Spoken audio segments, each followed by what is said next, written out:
In this module, we will talk about the carbon tax, Pigouvian tax, and this tax with single and multiple polluters. We will also talk about the classification of environment and how biotic and abiotic environment depend on each other.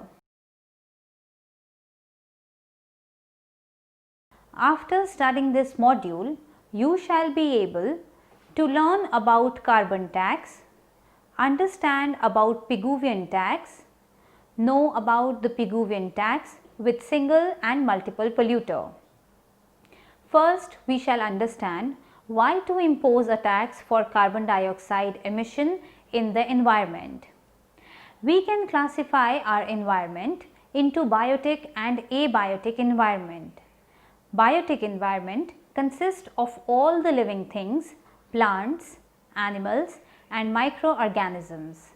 Abiotic environment consists of all the physical factors like temperature, water, gases, minerals, etc. Both biotic and abiotic factors depend upon each other. The life of all the living organisms depend on these physical factors which maintain the particular level of temperature, humidity, etc. which are required for life. The life is supported by air, water and land. A protective cover of gases or the air which envelops the earth is known as atmosphere. It is also one of the physical factors which provide various conditions to support the life on earth. Atmosphere consists of various gases to support life by maintaining the temperature and the required combination of various gases like oxygen, which is required for animals to breathe, and carbon dioxide for plants. It goes up to the height of 1600 km from the surface of earth. Atmosphere also protects the earth from unfriendly environment of space for life. Another sphere necessary for life is hydrosphere or water sphere.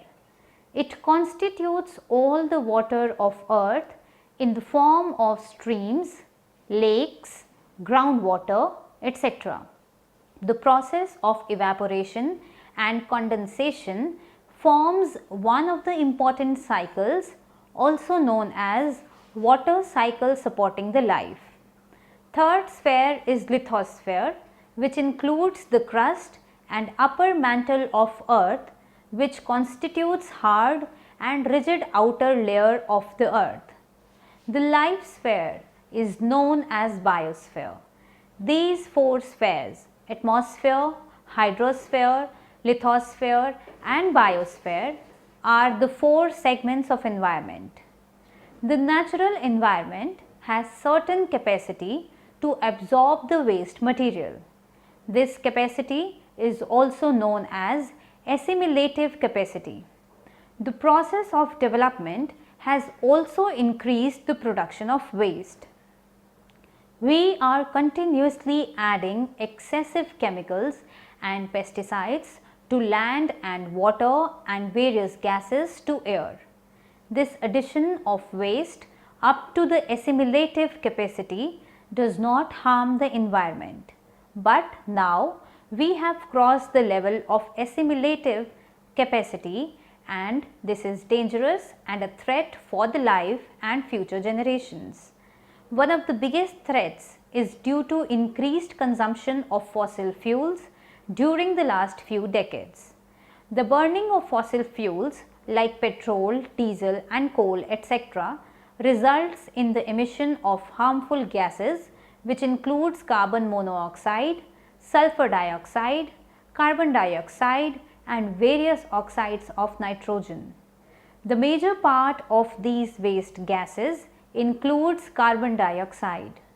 The atmosphere is capable of absorbing the carbon dioxide up to the certain level, but the atmosphere cannot absorb the excessive emission of carbon dioxide beyond its assimilative capacity, and this may change the climate.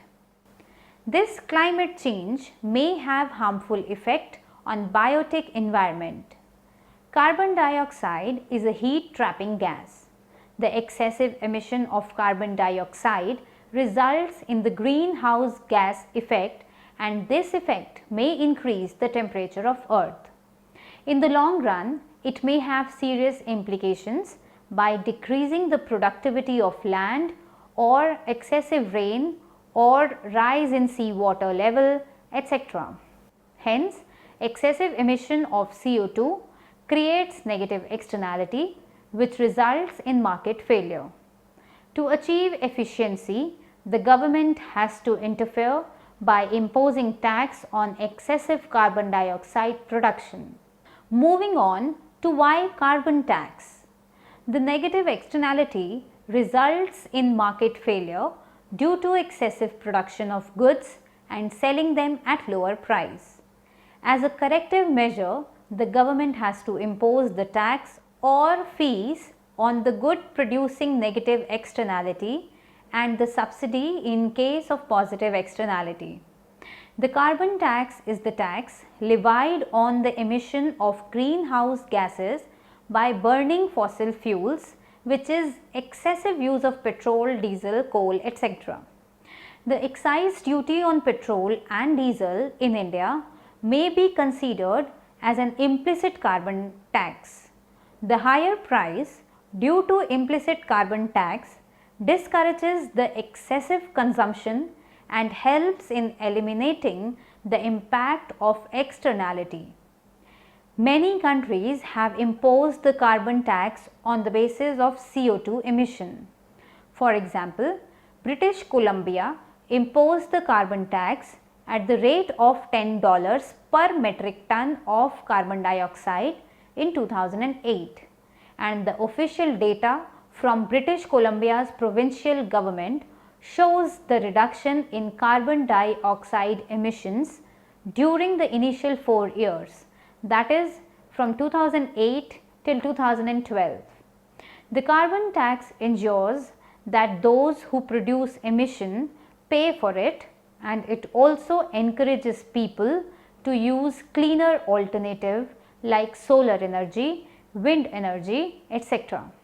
Hence, carbon tax helps to reduce the consumption of fossil fuels by improving the efficiency in consumption and reducing non-essential use. Next, we shall discuss about Pigouvian tax.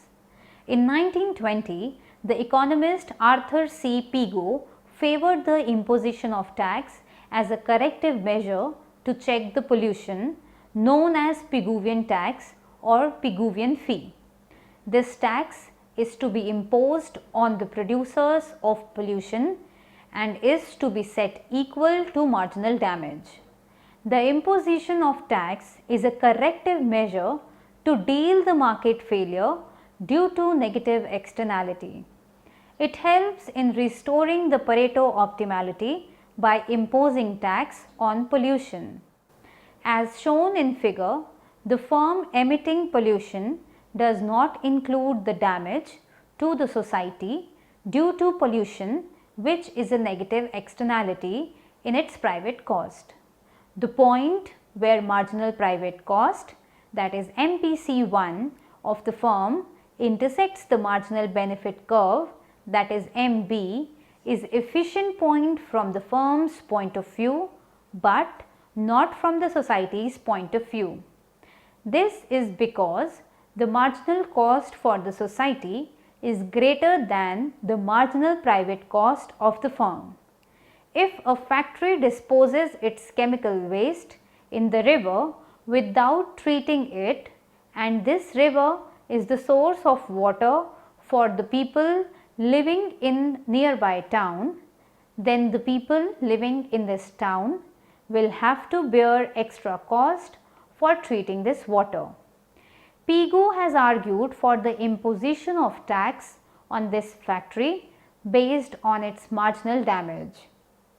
MD is the marginal damage curve, which increases with every unit increase in production.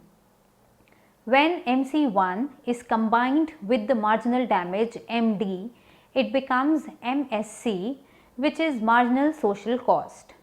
You would notice that the slope of MSC is greater than MC1 since it is MC1 plus MD which produce MSC. When the tax was not being imposed, the output was unduly being encouraged, that is OQ2.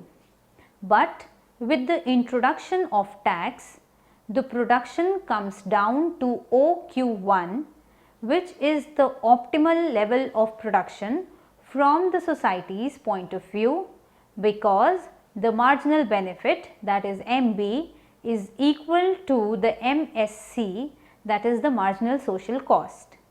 The state gains in terms of tax revenue to the time of PABP2. When there was no tax, consumers were paying OP. The consumers were enjoying the consumer surplus at the cost of the society equals to a net value of AFE because MSC was higher than MB. This was due to overproduction of a polluting product equal to Q1 Q2. After the tax is imposed, this gets eliminated and the societies benefit. When a tax equal to marginal damage will be levied on the firm's marginal private cost will increase by the amount of tax. As this tax is equal to the marginal damage, the new marginal private cost inclusive of tax becomes equal to the marginal social cost. The new equilibrium point, that is the point of intersection of marginal benefit and the marginal private cost, MPC2 inclusive of Pigouvian tax, is socially efficient point and represents efficient level of output and the price. Neither the burden of tax will reduce the production of the firm below the efficient level, nor the production of pollution, nor is the emission by the firm more than the optimum level. Pigouvian tax with single and multiple polluters. In both the cases of single and multiple polluters, we are assuming multiple victims. In the earlier figure, we were showing the quantity of a good produced on x axis. This good is producing negative externality.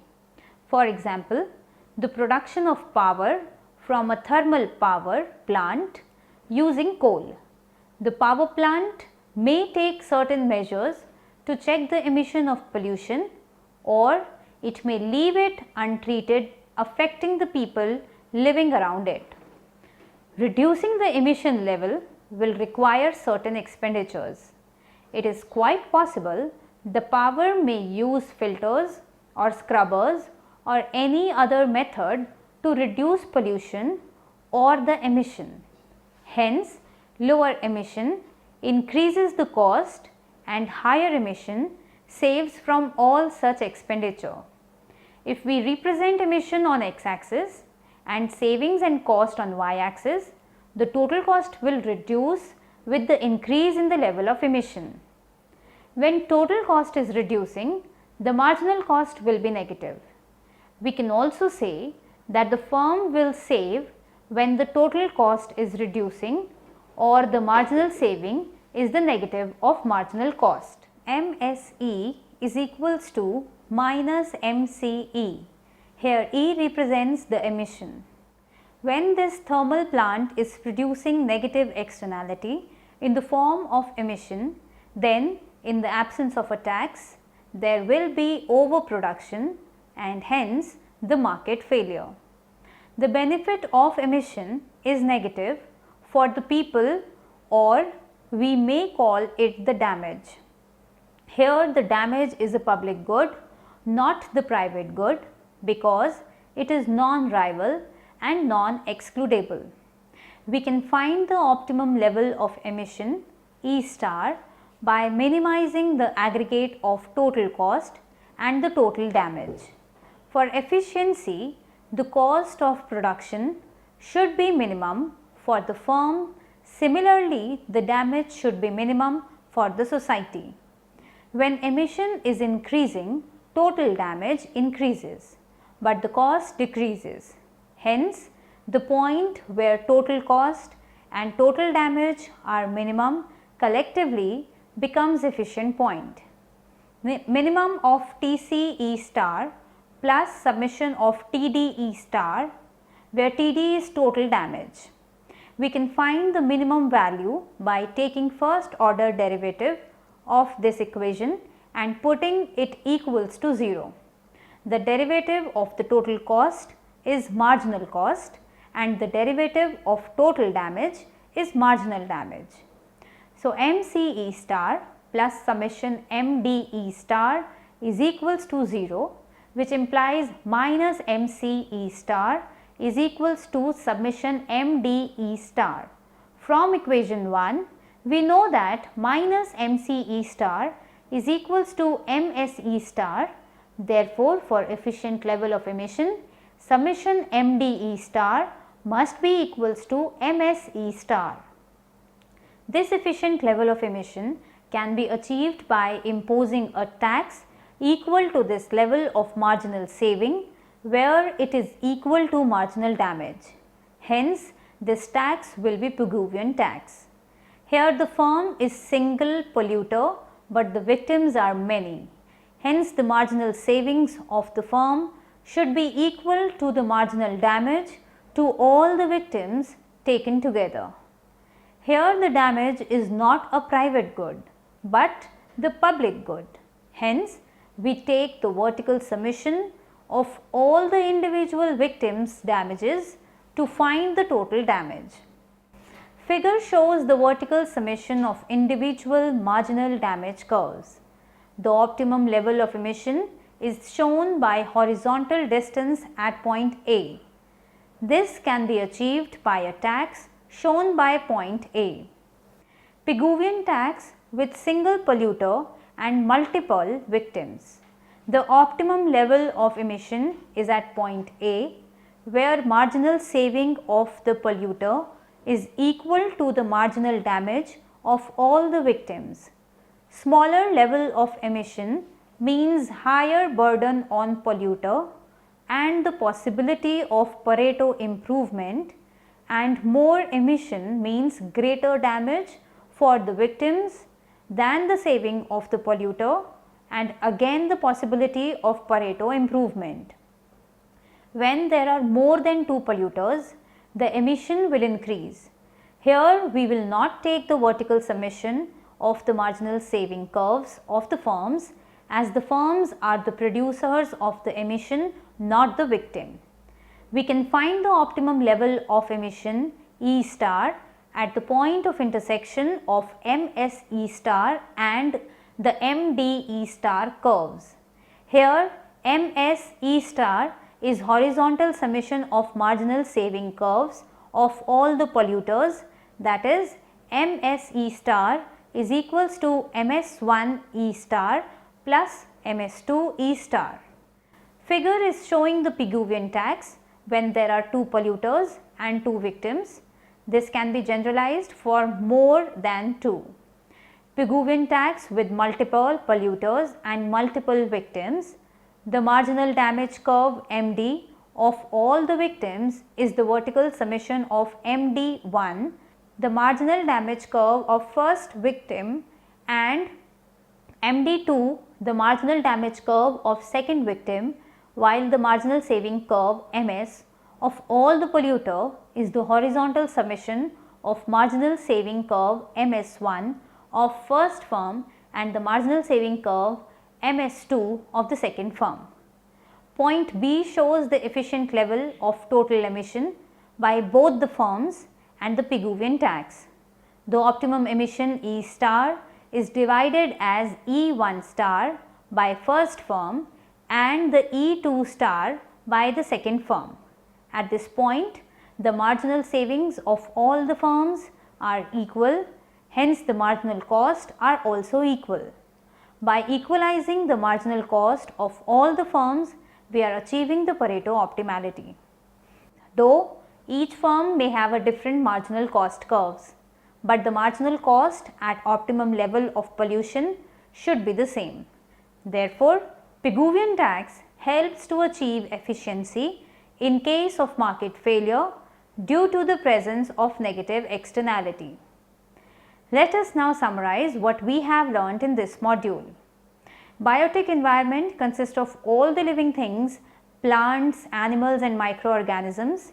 Abiotic environment consists of all the physical factors like temperature, water, gases, minerals, etc. The carbon tax ensures that those who produce emission pay for it, and it also encourages people to use cleaner alternatives like solar energy, wind energy, etc. The efficient level of emission can be achieved by imposing a tax equal to this level of marginal saving, where it is equal to marginal damage. Hence, this tax will be a Pigouvian tax. Pigouvian tax helps to achieve efficiency in case of market failure due to the presence of negative externality.